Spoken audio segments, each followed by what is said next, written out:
Le 5 décembre 1945, 5 bombardiers. 2. De la marine américaine décolle de Fort Lauderdale, en Floride.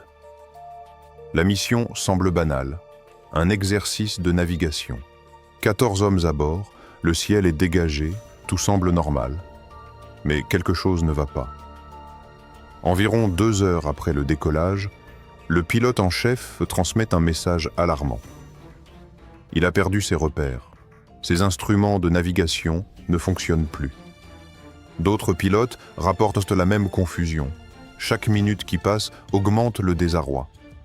Le contact radio devient sporadique, puis se tait complètement. Aucun des 5 avions ne reviendra jamais. Une opération de sauvetage est lancée, mais elle aussi disparaît. 6 avions, 27 hommes, tous perdus. Le rapport de la marine décrira plus tard la disparition en ces termes. Comme s'ils avaient volé vers Mars. L'origine d'un mythe, cette histoire, celle du vol 19, est souvent considérée comme le début d'une légende moderne. Le triangle des Bermudes, une zone vaguement définie dans l'océan Atlantique, délimitée par la Floride, les Bermudes et Porto Rico. Au fil des décennies, elle a été associée à des dizaines, voire des centaines, de disparitions inexpliquées. Des avions s'évanouissent des radars, des navires disparaissent sans appel de détresse. Aucun débris, aucun survivant. Certains attribuent cela à de mauvaises conditions météorologiques, d'autres à des forces inconnues. L'explosion de l'intérêt après le vol 19, l'idée du triangle des Bermudes a explosé dans la culture populaire. Livres, documentaires, émissions de télévision ont fleuri. Les spéculations allaient du plausible à l'absurde. Anomalies magnétiques, sauts dans le temps, enlèvements extraterrestres, Atlantide. Un mystère façonné non pas par des données, mais par la répétition. Mais combien de ces disparitions sont réellement extraordinaires? Y a-t-il des preuves que cette zone soit plus dangereuse qu'une autre? Et sinon, pourquoi cette histoire perdure-t-elle? Les premières évocations. En 1492, 3 navires traversent l'Atlantique dans un voyage désormais célèbre. Christophe Colomb, dans son journal, note plusieurs observations étranges. Une boule de feu tombant du ciel, des anomalies dans son compas, une lumière mystérieuse flottant au-dessus de l'eau. Ces entrées sont souvent citées comme les premières preuves de la nature étrange du triangle des Bermudes. Cependant, en les examinant de plus près, elles ne sont pas aussi mystérieuses. La boule de feu était probablement un météore, et le problème de compas une déviation magnétique naturelle. La lumière, un signe de terre à proximité. En fait, ces événements ne se sont pas produits près de la zone que nous appelons aujourd'hui le triangle, l'émergence du triangle. En 1950, un article du Miami Herald évoque des disparitions mystérieuses. Avions, navires, équipages perdus sans laisser de traces. C'est le premier moment où l'on suggère que cette région de l'océan pourrait être particulière. Cependant, elle n'avait pas encore de nom, pas de triangle, juste une série de questions. 2 ans plus tard, un magazine dédié au paranormal publie un article qui esquisse pour la première fois une région triangulaire. La Floride, Porto Rico, les Bermudes. Une forme sans raison scientifique, mais visuellement convaincante. Puis vient le magazine Argosy, connu pour ses récits sensationnels. En 1964, il publie un article titré « Le mortel triangle des Bermudes ».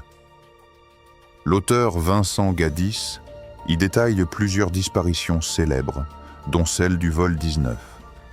Mais ces récits sont dramatisés à l'extrême. Des citations sont inventées, d'autres sorties de leur contexte. Peu importe, l'idée a pris racine. Flight 19. Une disparition. Célèbre. Le vol 19. Et sans conteste, le cas le plus célèbre lié au triangle des Bermudes.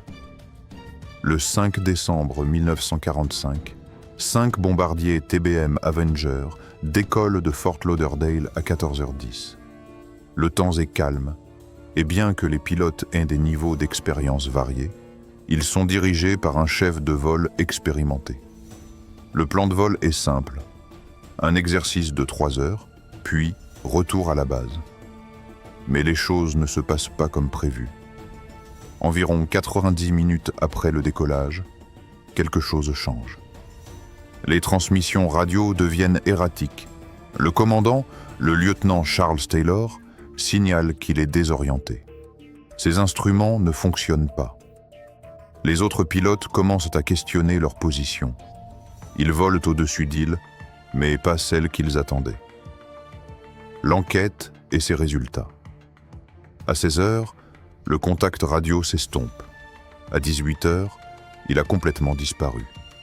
À 19h37, un aéronef de sauvetage est lancé. Ce PBM Mariner, surnommé le réservoir volant, est conçu pour des missions longues au-dessus de l'eau. En moins de 20 minutes, il envoie un message de routine, puis plus rien. Des témoins à bord d'un pétrolier voisin rapportent avoir vu une boule de feu dans le ciel, une grande explosion, puis des flammes sur l'eau. La garde côtière trouve plus tard une nappe de pétrole et des débris. Ils croient que l'avion de secours a explosé en plein vol, mais des 5 avions et des 27 hommes à bord, aucun vestige n'a jamais été retrouvé. Les mystères non résolus. Malgré les explications rationnelles, certaines disparitions demeurent inexpliquées. Prenons par exemple le cas du Star Tiger, un avion britannique qui a disparu sans laisser de traces le 30 janvier 1948. En route pour les Bermudes depuis les Açores, le temps était mauvais, mais pas au-delà des attentes. Le pilote a envoyé une dernière transmission de routine, puis plus rien. Aucune débris, aucun corps, aucun signal de détresse. Les efforts de recherche ont duré plus d'une semaine sans aucune trace retrouvée. Les enquêteurs ont conclu que ce qui est arrivé au Star Tiger restera un mystère non résolu, une disparition troublante. Un an plus tard, un autre avion, le Star Aerial, quitte les Bermudes en direction de la Jamaïque. Les cieux sont dégagés, l'équipage expérimenté, aucun problème technique signalé. 1 heure après le décollage, le pilote fait un rapport de routine. Puis, silence. Comme pour le Star Tiger, aucune épave, aucun signal d'urgence, aucune indication de ce qui a mal tourné. 2 avions presque identiques, 2 itinéraires similaires et 2 disparitions consécutives. Les coïncidences semblent troublantes. Le mystère de la Carol A. Deering. En janvier 1921, la Carol A. Deering, un schooner à 5 mâts, est aperçue au large des côtes de Caroline du Nord, dérivant lentement. La garde côtière monte à bord quelques jours plus tard. Les voiles sont hissées, de la nourriture est mise en place, mais il n'y a personne à bord. Le journal de bord a disparu, tout comme les canaux de sauvetage. La barre de direction semble avoir été brisée intentionnellement. 11 membres d'équipage disparus. Quelques semaines plus tard, une bouteille échoue sur une plage contenant un message énigmatique. Mais l'écriture est une contrefaçon. Que s'est-il réellement passé à bord de la Carol A. Deering? D'autres cas étranges. Il existe de nombreux autres cas qui ajoutent à l'énigme du triangle des Bermudes. Le Sandra, un cargo, disparaît en 1950 sans tempête ni signal, et la marine Sulphur Queen disparaît en 1963 avec 39 hommes à son bord, laissant seulement une nappe de pétrole et une veste de sauvetage. La liste continue de s'allonger. Bien que certaines disparitions puissent être expliquées par des erreurs humaines ou des défaillances mécaniques, d'autres restent ouvertes et sans réponse, plongeant les enquêteurs dans une mer d'incertitude. Les théories et spéculations. Les théories sur la nature du triangle des Bermudes sont nombreuses. Certaines avancent que des forces extraterrestres pourraient être responsables des disparitions. Des vaisseaux spatiaux, des enlèvements, des technologies avancées capables de faire disparaître des navires et des avions. Bien que ces idées soient souvent présentées sans preuve, elles persistent, car l'idée que quelque chose d'autre soit à l'origine du mystère est plus captivante qu'une explication scientifique banale. Les anomalies temporelles. Une autre théorie populaire est celle des anomalies temporelles. Certains suggèrent que le triangle des Bermudes est une sorte d'anomalie spatiale où le temps s'écoule différemment. Des rapports de pilotes perdant des heures, de nuages engloutissant des avions, d'instruments qui s'emballent. Cependant, il n'existe aucune preuve scientifique pour soutenir cette théorie. Atlantide et énergie ancienne. D'autres lient le triangle à des légendes anciennes, comme celle d'Atlantide. Certains croient que des technologies anciennes enfouies sous les eaux continuent d'agir, générant des champs d'énergie ou des cristaux géants.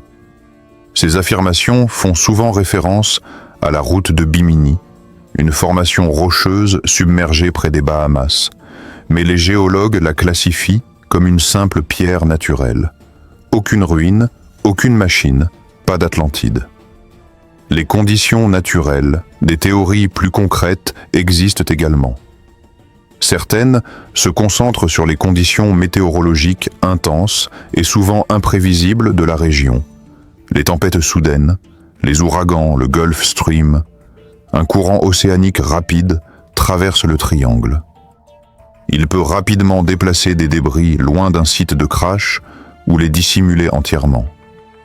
D'autres pointent du doigt les vagues scélérates, des murs d'eau massifs qui peuvent surgir de mer calme, capables de renverser instantanément de grands navires. Les hydrates de méthane. Une autre théorie évoque les hydrates de méthane, un gaz congelé piégé sous le plancher océanique. S'ils sont libérés en grande quantité, ils pourraient réduire la densité de l'eau et faire couler un navire. Bien que cela soit théoriquement plausible, aucune épave dans la région n'a montré de signe de cela. Et les bulles de méthane ne peuvent pas expliquer les avions disparus. Les défaillances d'instruments. Les théories de défaillance d'instruments sont également évoquées. Le triangle est proche d'un des rares endroits sur Terre où le nord magnétique et le nord vrai s'alignent.